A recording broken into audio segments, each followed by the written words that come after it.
to address the issues facing Tennesseans today. From 10 News, this is Inside Tennessee.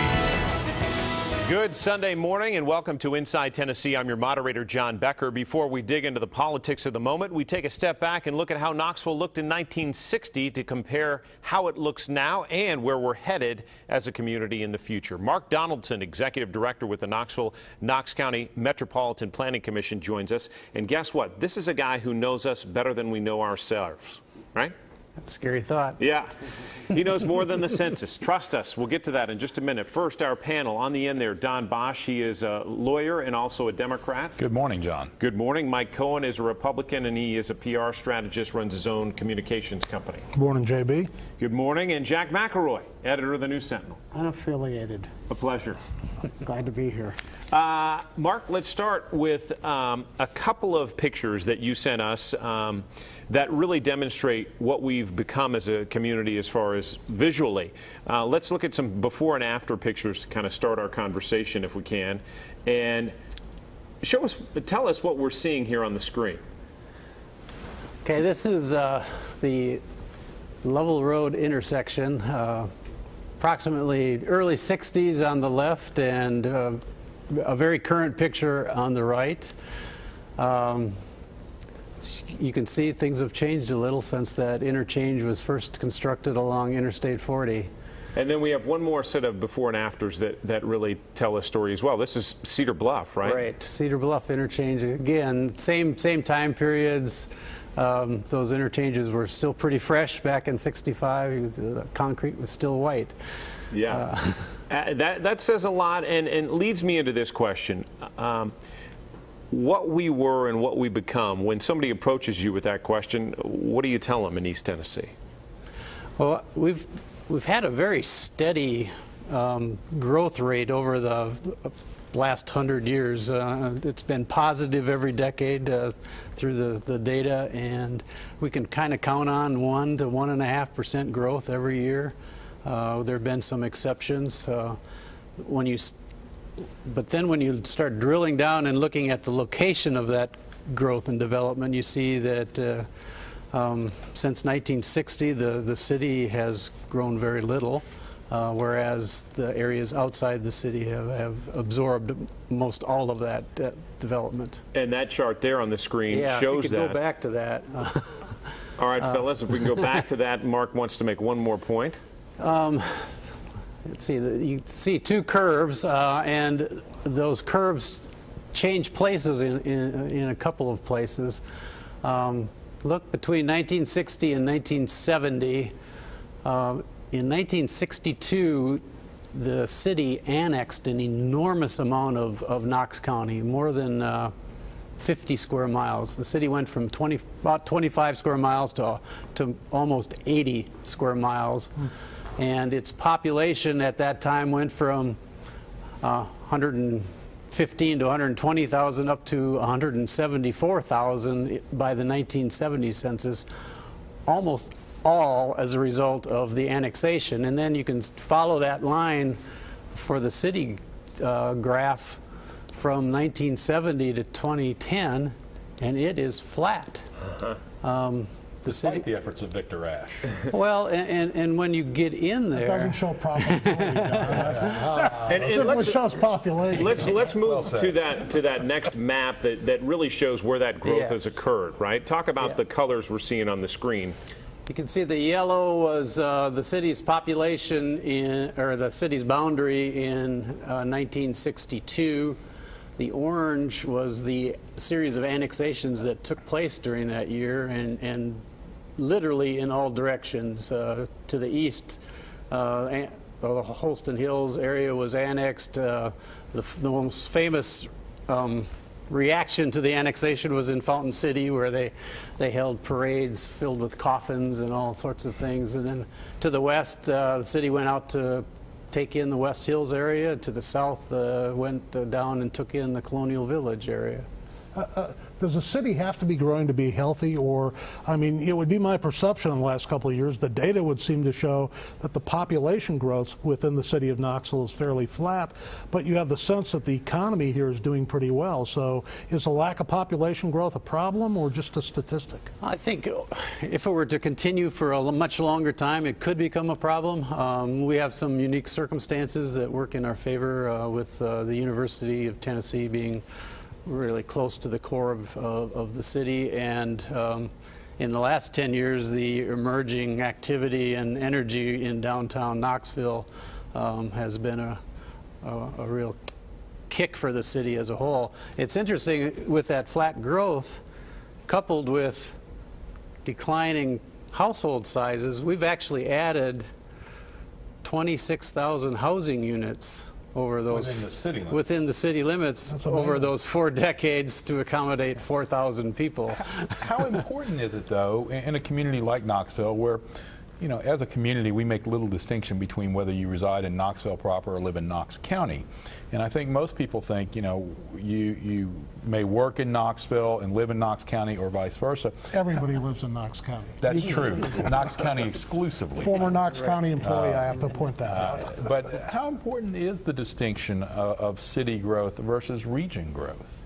I think the regional aspects are becoming more and more distinctive and more important. There is greater recognition that we operate as a region. Right. The bad side is that people were making choices back in the 60s and 70s on 50 cent and dollar a gallon gasoline, and housing affordability has emerged as more of an issue with the increasing gas prices. So we saw people moving out from the city because it was transportation costs were cheap. Now we're seeing the reverse. Yeah, the old adage was affordable housing is you drive until you can afford it, and that formula has been kind of flipped on its head lately. Now, does that regional issue extend beyond Knox County then too? Is it becoming increasingly important how we relate to Loudoun, Blount, Anderson, Sevier counties? Yes, more and more so, and there's more and more recognition that what's good for Knoxville is good for the region. What's good for Blount County is good for Knox County. We've got, you know, our biggest jobs core is up in Oak Ridge with 14,000 people employed by DOE and OR&L, and then we've got our manufacturing group down in Blount County. And I think recognition of that is that just within the last year, the Census Bureau has expanded our metropolitan statistical area to take in 4 additional counties based primarily on the commuting pattern to and from work. We're going to take a quick break, and we'll get to more questions right after this, and more on Plan ET. What is it, and what's happening in the next month you should know about?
We're back with you on Inside Tennessee. Take a look at this that shows East Tennessee is, aging. Mark Donaldson with MPC joining us. And talk about these numbers, what people are seeing right now on their screen, Mark. Well, as we look at the demographics of the region, the fastest growing segment is that we expect is those folks age 65 and over. Currently within the 5-county region, about 15% of the population is 65 and older. We're expecting that by 2040, that percentage will grow to 21%. And then when you do the math, you figure 15% of the current 700,000 is 105,000 people versus 21% of 1 million people that we're expecting by 2040. That's 210,000 people. That segment is doubling in the next 25 years. How much is our past growth and of our future growth is defined in part by the fact that we don't have a whole lot of flat in East Tennessee? It's all hills, and that makes it difficult to build roads. I mean, how much does that define what gets done, our geography? Yeah. I think the topography certainly leads to some tensions as far as how people perceive growth. The same growth that could spread out in a flatter area is kind of channeled into our valleys and along our main corridor, so we see it more. But we have had a very constant growth rate over the last many decades. And when you analyze that growth, and we were talking off camera, how much of that growth comes from people coming into the community? We joked, at the risk of alienating our audience, the 5 people that sit here, none of us were born in Knoxville. But how much of that comes from outside versus folks that are staying in the community that were born here? Well, more and more we're attracting people to the area. We're attracting talent amongst the younger folks to work in the industries that are booming here. If you look at the workforce of Scripps, compared to the workforce that might have been at Alcoa back in 1960, it's going to be a lot different. The university is an ever-growing and kind of a young industry. So generally, and then at the other end of the extreme, we've got a good, solid retirement community, especially as a region. Not so much in Knox County, but you look at Loudoun County with Tellico Village and Blount County. The Michigan-Ohio State game is a huge event. Yes, yeah. Let's talk about that regional aspect, because Plan East Tennessee is focused on that. We've had that representatives from Plan ET on this program many times, and really you're culminating with an event in late November on the 19th that's going to explain some of the findings. Right. 2 years ago this month was our kickoff for our 5-county regional planning process, where we started a conversation with people from Knox, Anderson, Blount, Loudoun, and Union counties about what their views about the future were. We've had 4 waves of public meetings over those 2 years, and we are bringing that to a head with our celebration November 19th, really to thank all of the people that have been involved, to celebrate the relationships that we've created as a result of it, and to premiere our playbook for moving forward.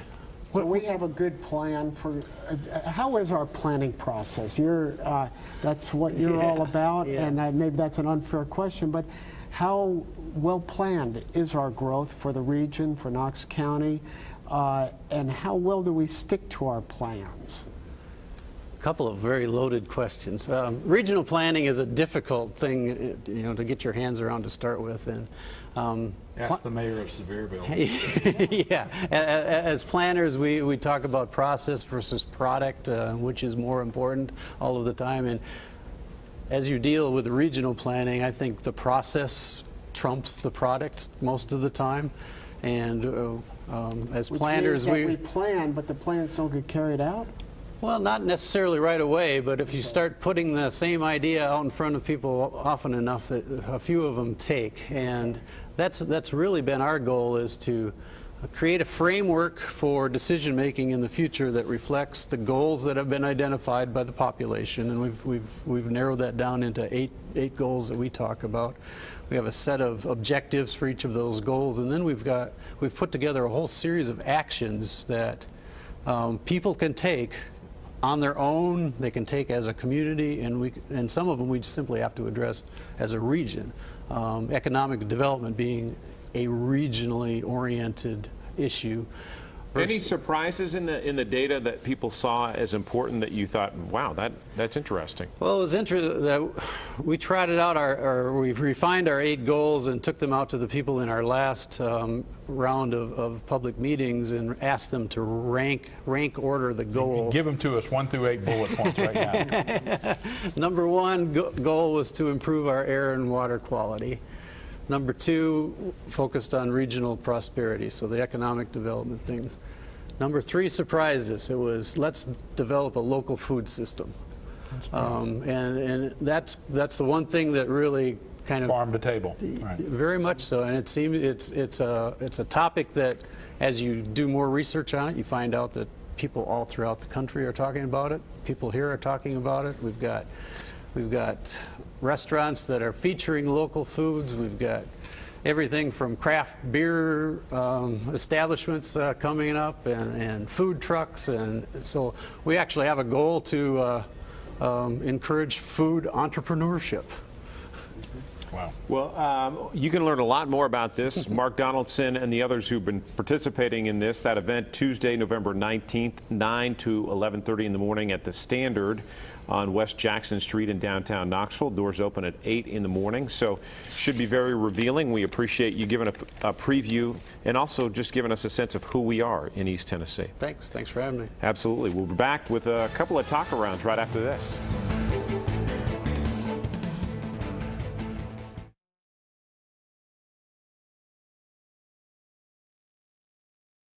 Welcome back to our talk around on Inside Tennessee. And what stood out to you, Jack, about our discussion about who we are in East Tennessee right now?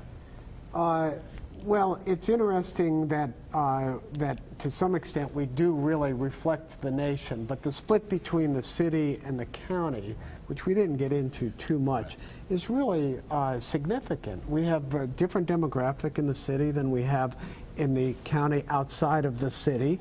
That's right. And the question of what happens if the city does not continue to grow while all of the growth occurs outside of the city is one that we'll be wrestling with for years to come. Well, what was interesting is how do we define growth? And I thought we touched on that just a little bit. Growth isn't necessarily by growing population. I mean, we talked about the population being relatively flat for the last 30 years in the city, but as Mike joked, and then we actually saw through some of the hard data, the values of things have gone up, the number of homes have gone up, the sizes of families have shrunk, and that's what's interesting. We're down to, each household has dropped in the last, I think he said, a few decades from 3.5 to 2.3 per household. Yeah, you see the data on your screen, and that says a lot. That's a pretty remarkable number when you think about it, when you're drilling down to the entire thing. And what Jack has said, the disparity in racial makeup between the county and the city. I mean, there's a lot more diversity within the city in terms of cultural diversity, and we have not seen that in the county as much. And it'll be interesting to see whether that pattern changes over the next 20 years. Well, I think it's also interesting that if you checked around the state and probably throughout the Southeast, I think most of these trends hold up everywhere. Mm-hmm. Nashville, it's a little bit different to look at because it's metro government. But they have the urban services area and the more rural urban services area. And the cultural stuff tends to be inside. There's more diversity inside. There's so much focus on the inside of cities and downtown. The people that have moved downtown in the last few years in downtown Knoxville, they've been really good for the city. They have a lot of attention, a lot of focus, and a lot of political clout. In the sheer number of people living there, it's a drop in the bucket. You have housing developments going up out in the county where people are buying homes, where it's a lot more people that are located downtown, but downtown has so much more focus. Concord Hills and Farragut probably contains the same population number as live in the downtown footprint. Exactly.